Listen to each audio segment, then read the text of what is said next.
दक्षिण मुंबईच्या टोकापासून पूर्व आणि पश्चिम उपनगरात मुलुंडसह दहिसरपर्यंत मुसळधार पावसानं चांगलंच झोडपून काढलं।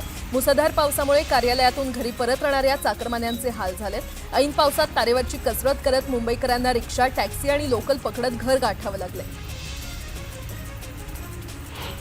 पाऊस सक्रिय झाल्यानं मुंबईला पाणीपुरवठा करणाऱ्या 7ही तलावातील पाणीसाठ्यात 17,040 दशलक्ष लिटर इतक्या म्हणजेच 4 दिवसांच्या पाणीसाठ्याची वाढ झाल्याची माहिती पालिकेच्या जल अभियंता विभागानं दिली आहे।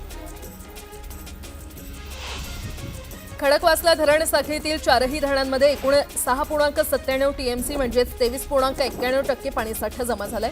गेल्या वर्षी याच दिवशी साठा फक्त 3.66 टीएमसी म्हणजेच 12.57% इतका होता। संजय गांधी राष्ट्रीय उद्यानामध्ये अनेक पावसाळी धबधबे आहेत आणि गेल्या काही दिवसांपासून सुरू असलेल्या पावसामुळे हे धबधबे वाहायला लागले असून पर्यटकांना खुणावू लागलेत। मात्र वन विभागानं पर्यटकांना धबधब्यावर जाण्यास बंदी घातलेली आहे। बंदी आदेश झुगारून प्रवेश केल्यास गुन्हा दाखल होऊन दंड आकारला जाणार आहे। विकसित कृषी संकल्प अभियानादरम्यान शेतकऱ्यांनी बियाणं आणि कीटकनाशके यांच्या गुणवत्तेबाबत चिंता व्यक्त केली होती। त्यामुळे आता बियाणे आणि कीटकनाशके यांच्याशी संबंधित कायदे आणखी कडक करण्यात येतील अशी घोषणा केंद्रीय कृषी मंत्री शिवराज सिंह चौहान यांनी केली आहे। राज्याच्या पणन विभागानं केंद्र सरकारकडे तूर खरेदीसाठी वाढीव मुदत मागितली होती। प्रत्यक्षात केंद्र सरकारकडून कोणताही प्रतिसाद मिळालेला नाहीये। आता तूर खरेदीला मुदतवाढ मिळण्याची शक्यता धूसर झाली आहे। मोसमी पावसाचं आगमन देशात सरासरीपेक्षा आठवडाभर अगोदर झालं असलं तरीही कुठे अतिवृष्टी आणि कुठे पावसानं हुलकावणी दिल्यामुळे महाराष्ट्रापासून दक्षिण भारतात अपेक्षित वेगानं पेरण्या झालेल्या नाहीयेत। 13 जूनपर्यंत देशात 90 लाख हेक्टर तर राज्यात 16 जूनपर्यंत 12 लाख हेक्टरवर पेरण्या झाल्यात। पेरणीयोग्य वाफसा नसल्यामुळे पेरण्या संथ गतीनं होत आहेत। सिंदखेड राजा विधानसभा मतदारसंघाचे माजी आमदार डॉक्टर राजेंद्र शिंगणे यांच्या बुलढाण्यातील बंगल्यातील किचनमध्ये आग लागली। फ्रीजचं कॉम्प्रेसर फुटल्यानं आग लागून किचनमधील सर्व साहित्य जळून खाक झाले।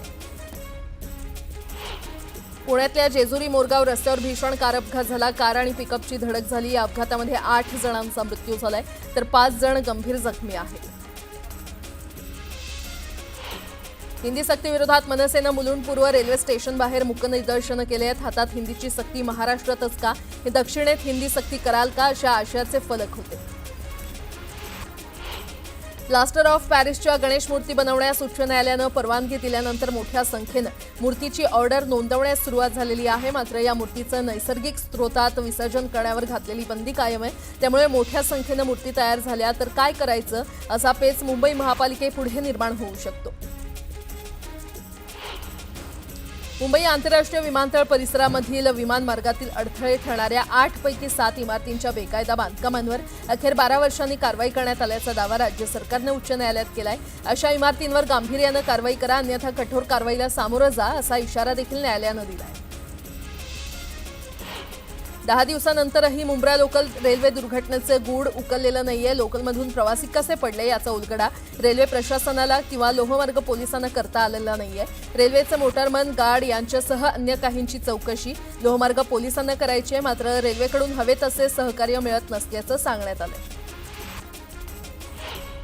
मुंबई पालिकेच्या के पश्चिम विभागाअंतर्गत येणाऱ्या अंधेरी पश्चिम, वर्सोवा, विलेपार्ले पश्चिम, जुहू, लोखंडवाला आणि जोगेश्वरी परिसरात काल दुपारी 2 वाजल्यापासून मध्यरात्री 1 वाजेपर्यंत तब्बल 11 तासांपासून खरं तर आज पाणीपुरवठा बंद राहणार आहे।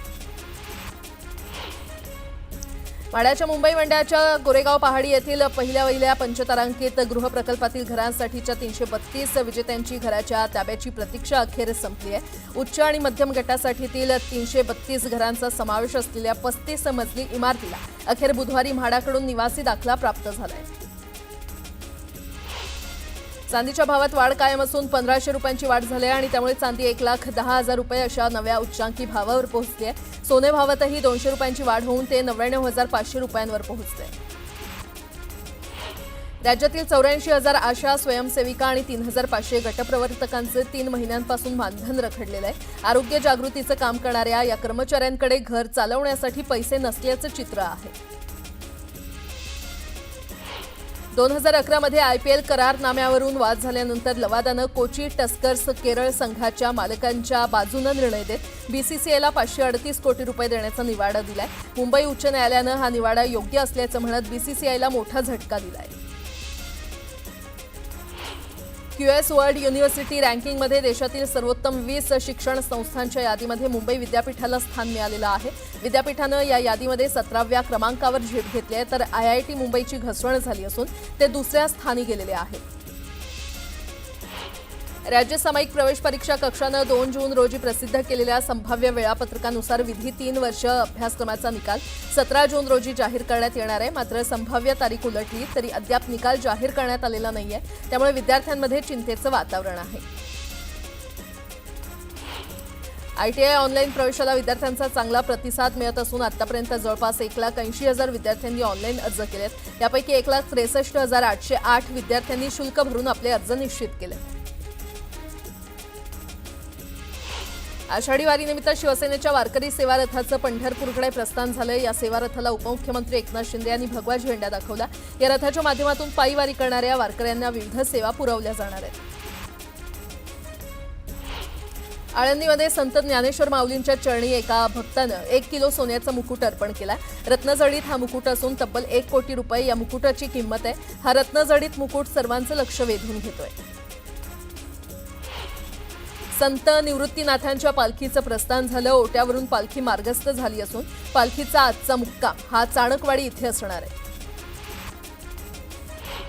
संत शिरोमणी नामदेव महाराज यांच्या पालखीचं आषाढी एकादशी निमित्त पंढरपूरकडे प्रस्थान झालंय. हिंगोली शहरातील मुक्कामानंतर ही पालखी औंढा नागनाथ इथे पोहोचली आहे. औंढा नागनाथ शहरामध्ये या पालखीचं स्वागत करण्यात आलं. यावेळी भाविकांनी दर्शनासाठी मोठी गर्दी केली होती. धुळ्यातील गुलमोहर शासकीय विश्रामगृहात सापडलेल्या रोकड प्रकरणी धुळे पोलिसांनी 11 जणांची ओळख पटवली आणि या 11 जणांना पोलीस ठाण्यात बोलावून जबाब नोंदवले जात आहे. नाशिकच्या कुंभमेळ्यासाठी विशेष अभ्यास समिती गठीत करण्यात आली आहे. या समितीमध्ये 7 सदस्यांचा समावेश आहे. भाविकांच्या सुरक्षिततेसाठी आणि संपर्कासाठी अत्याधुनिक यंत्रणा उभारण्याबाबत उपाययोजना केली जाणार आहे. सातारा जिल्ह्याला हवामान खात्यानं ऑरेंज अलर्ट जारी केलाय. कोयना धरण क्षेत्रात पावसामुळे गेल्या 24 तासात 1.5 TMC पाणीसाठा वाढलेला आहे. वाशिम जिल्ह्यातील संत्रा बागांना पावसाचा फटका बसलाय. पावसामुळे जिल्ह्यातील संत्रा उत्पादक शेतकऱ्यांचं मोठं आर्थिक नुकसान झालं.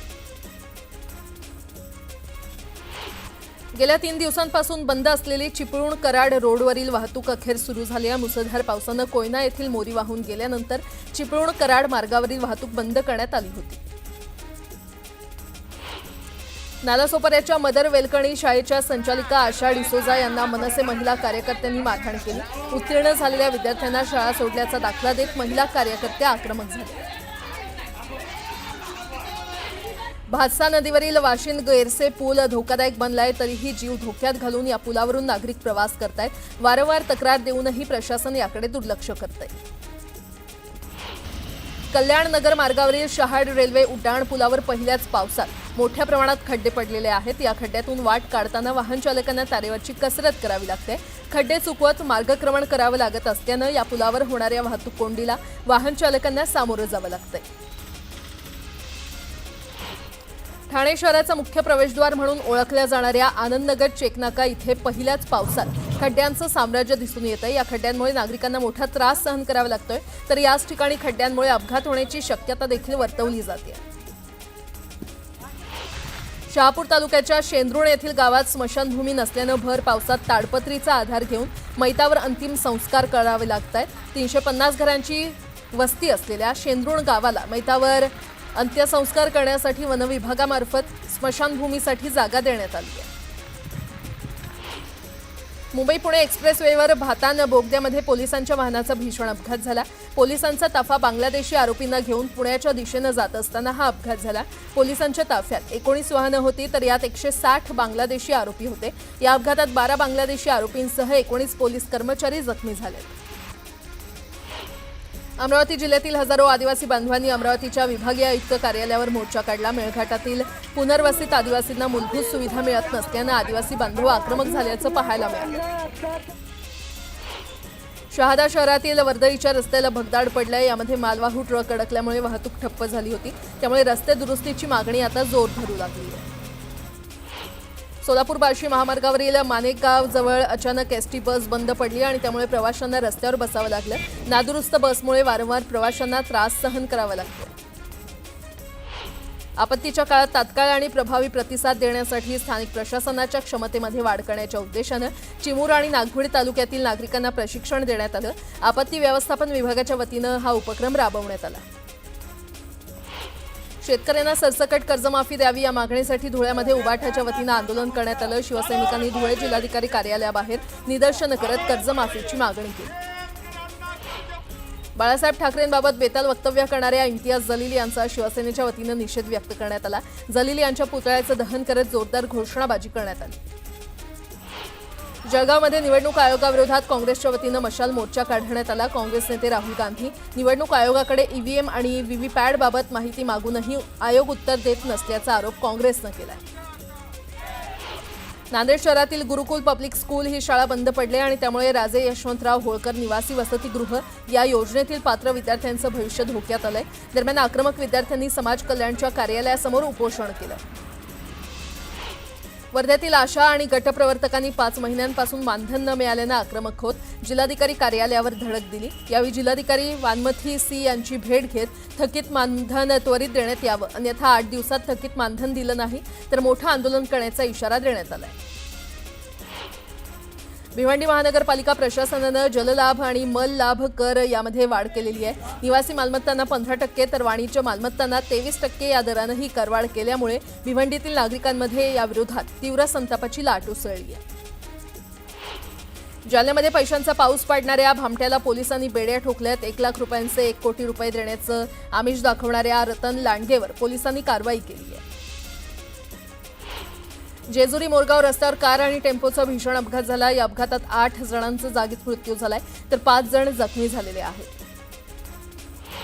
नांदेड जिल्ह्यातील मुखेड शहरात भर दिवसात चोरट्यांनी 7.5 लाख रुपये लंपास केले. बँकेसमोर उभ्या असलेल्या दुचाकीच्या डिक्कीतून 2 चोरट्यांनी पैशांची बॅग लंपास केली.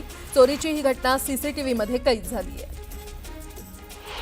नागपुरात अवघ्या काही तासात 2 ज्येष्ठ महिलांसोबत सोनसाखळी चोरल्याच्या घटना घडल्यात. धक्कादायक म्हणजे दोन्ही ठिकाणी चोरट्यांच्या त्याच टोळीनं महिलांची सोनसाखळी हिसकावली असून एका ठिकाणी घटना सीसीटीव्हीमध्ये कैद झाली आहे.